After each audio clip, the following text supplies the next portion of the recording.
A very good evening and Assalamu alaikum to all present here. Uh, my proposed thesis topic is on the investigation of provision of services to students with disabilities in Federal Higher Education Institute in UAE. We all know education in general and post-secondary education in particular is the predictor of gainful employment in meaningful occupation, opening opportunities for career development and hence quality of life. Now,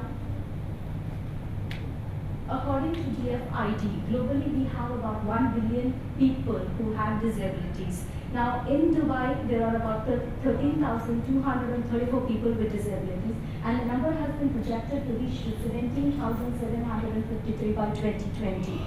Now, according to UNESCO, people with disability remain the utmost sidelined disadvantaged group in the society with inadequate access to the academic opportunities, thereby continuing to face educational and institutional barriers. Thanks to the laws that have come over the years, the law that came in 1994, the Salamanca Statement and the Framework for Legal Action on People with Disability is one of the very important law that had ever come in the field, in the history of special education, in fact. And the UAE had adopted this law, this international movement, by introducing the Federal Law 2006, which was amended in 2009. It was only after that that the concept of inclusion had ever started in UAE. Before that, it was not happening. So basically, what is inclusion according to God? It is the equity in education, which means that all children have the right to be educated properly. Now, within UAE's context, the research on disability, the access and the provision is limited. There are few universities who are providing services to an array of disabilities. There are few other universities which are looking into way of offering a more understandable, accommodating and a supportive environment. But nonetheless, there is very little known about the prevalence, the provisions, the experiences of students with disability in higher educational institution. Therefore, the purpose of this study is basically to explore the barriers to the learning encounter that affect the experiences of the students with disability in accessing higher education and the views of the stakeholders on the inclusion policy, services and facility, and very importantly, the utility perspective among the students with disability in the federal institution of UAE.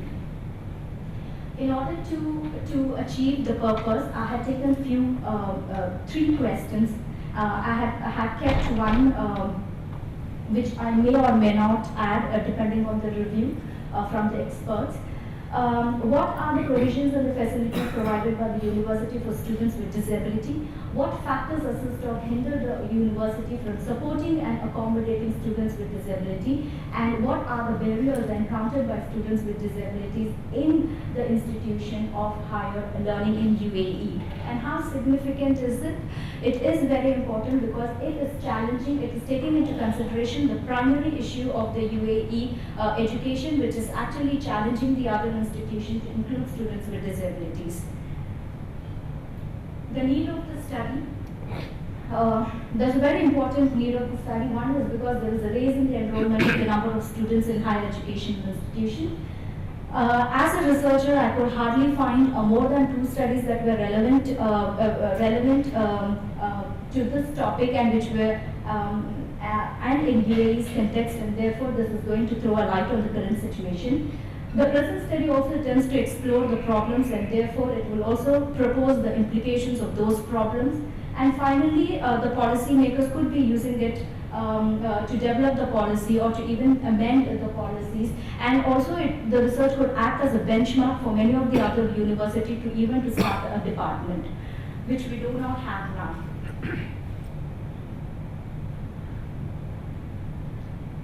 Looking at the literature review across, I had taken few. There are many barriers apart from this. Now, looking at the student barriers, one of the very important the barrier that is being faced by the students with disability is here they need to be really proactive in the university to disclose their disability and have the confidence to ask for the services. Unlike in the schools, everything is spoon-fed and done for them by the professionals.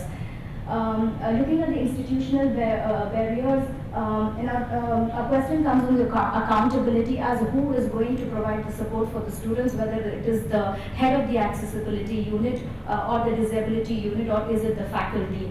So another very important institutional barrier is the reduction of budgets for the special needs students. Over 7 years, we've also seen in the news that very prominent universities have closed down their course on special education because of the lack of professionals, and also they have shelved down the positions, just because they have to reduce the budgets. So it's basically done on that department. And the faculty's barrier, if you see, not many of them are aware, or either they are not trained to accommodate, and many do not know how to change their teaching styles in order to accommodate the learning styles of the students. Apart from that, we also have communication barriers, the attitudinal barriers. This is the theory which I had taken for my study, and I'll be taking few more, but I found this is very close to my study because as I'm also looking at the policy level, the organization level, and the individual level, the ecological pathway to and from the social inclusion basically has a layered view of inclusion. And then it has the variables like say individuals, interpersonal, organizational, community, and socio-political, and each layer can act as either a positive or a negative impact on the students with disability. Now say for example at the individual level we have self-motivation, self-esteem, and the positive the factor is that if it works out well, then the student with disability is going to be happy, the motivation goes up, and the self-esteem goes up. And if you look at another example, let's say the organization level, where the focus is at the culture, if it acts positive, then probably it is more, it means that there is a cultural diversity and a better tolerance for different cultures. This is another, and a few other theories which I will be taking is the social constructivism, and the other theory could be the critical disability theory.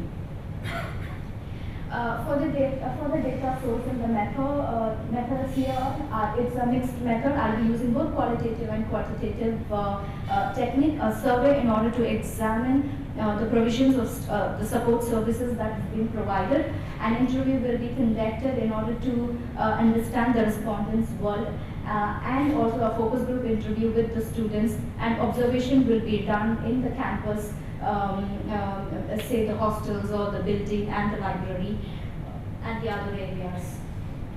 Now looking at the research questions, in order to understand the provisions and facilities, a survey with the students with disability using the questionnaire and a focus group discussion will be done. And in order to understand the factors that basically assist or hinder the university from supporting and accommodating the students, a survey with the students, head of the disability, and the faculties using the questionnaire will be done, and also a focus group discussion with the students, and of course the interview with the head of the disability unit and faculties. And to understand the barriers encountered by students, I'll be having a survey with the students and a focus group, also a focus group interview with the students. Sampling size is basically 200. The university I had selected has about a few colleges under it, so I'll be taking 5 colleges, 200 students from 5 colleges, 5 head of the disability unit or the coordinator, and 20 faculties from 5 colleges. Basically, the tools of I had on tools of data collection, I had formulated a questionnaire because I couldn't find, looking at many of the studies, I couldn't find that could be apt for my study. So this has been very challenging because it itself took a couple of months to come out with the questionnaire. And I had used the library space wherever possible, and in order to understand and to establish the validity, I had given it to 5 experts. The challenge again is getting the reviews. It's been 3 months, 5 experts, but I have got it only from 2. So that is again another challenge. And in order to understand the reliability, I'll be doing a pilot study with 10 students from the same university, and of course data collection will be done through another test. I had actually finished the phase 1 and phase 2. and I'm in phase 3 of data collection. And this is only getting delayed because of the reviews that I have to get from the experts, which is taking some time, and maybe another 6 months for the entire, for the writing and editing and presenting to the university.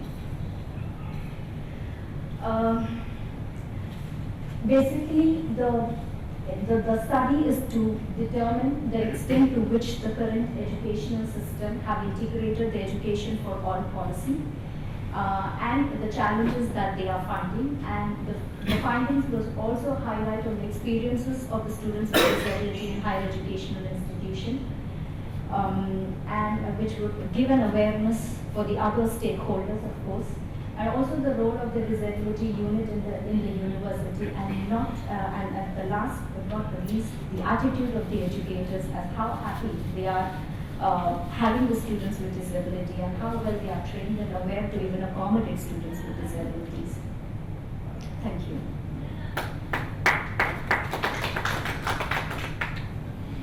So you, if I remember, the ones in blue maybe added. Maybe added, yeah.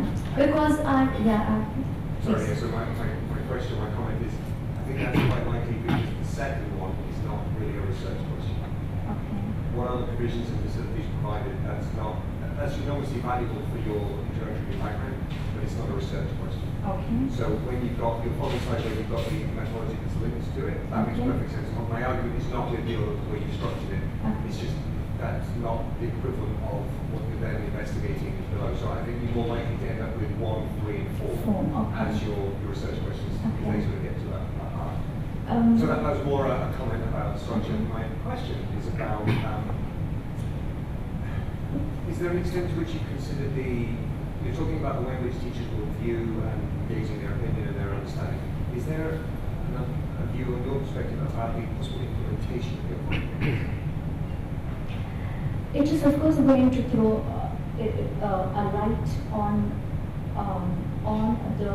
the need basically for accommodating the students with disabilities. Now, because of the laws, we are having students with disability in higher educational institutions. Many of the institutions are having it. But how well have they been accommodated, and even the services that is already been there, have they been even using it? And who are the professionals who are taking care of it? And if you see in many of the universities, the students are already there, but they don't even have a department to help them. So how are they going to proceed? Because we know that as students with disability, they need help in terms of, say, many of them do not even disclose it. So how are the professionals going to see, to look on their needs when they don't have a department on disability? Or if the teachers are not trained or not given ongoing training, how well are they going to help the students with disabilities? So therefore, is the direction that your hoping research goes in, or maybe doesn't include, but at least leads to the future, is the combination of sort of 1, 3, and 4 looking for a proposed development of a bespoke department or group? Because you hopefully by the end of this you will have identified the key areas, the gaps, the barriers, etc.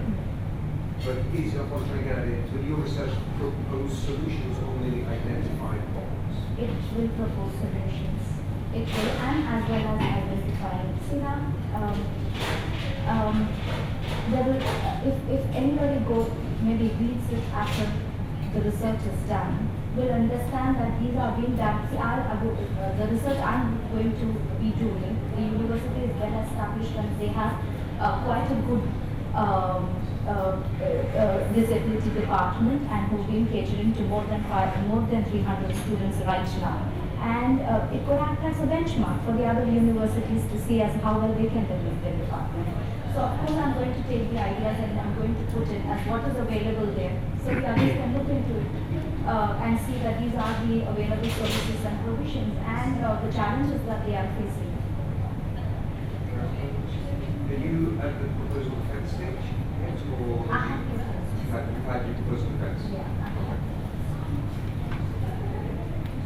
Because the point I was going to make is that the way you can frame all of this stuff is it's not a literature review or an overview, it's using that to establish an understanding of the next stage, so therefore it has real implications in both theory but also in practical policy. So the advantage that you've got here is you've got a case study of benchmarking activity connected to the theory to propose. So it's more about the way it's framed.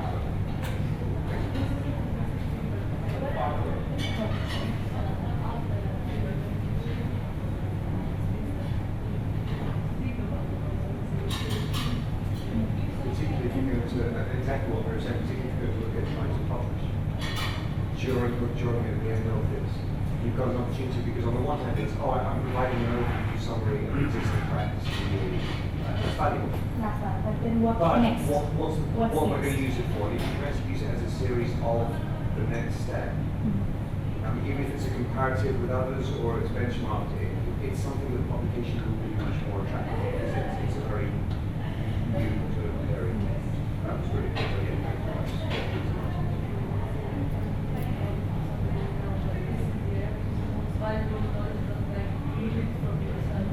In fact, when I proposed, I changed the question. I tried to do because you had the better one once. Yeah, proposal doesn't mean anything. My concept is about the submission of the Yeah. And really all the proposal is you've got an idea, you think you know how to do You it. can do it. Go ahead. Yeah. Thank you so much.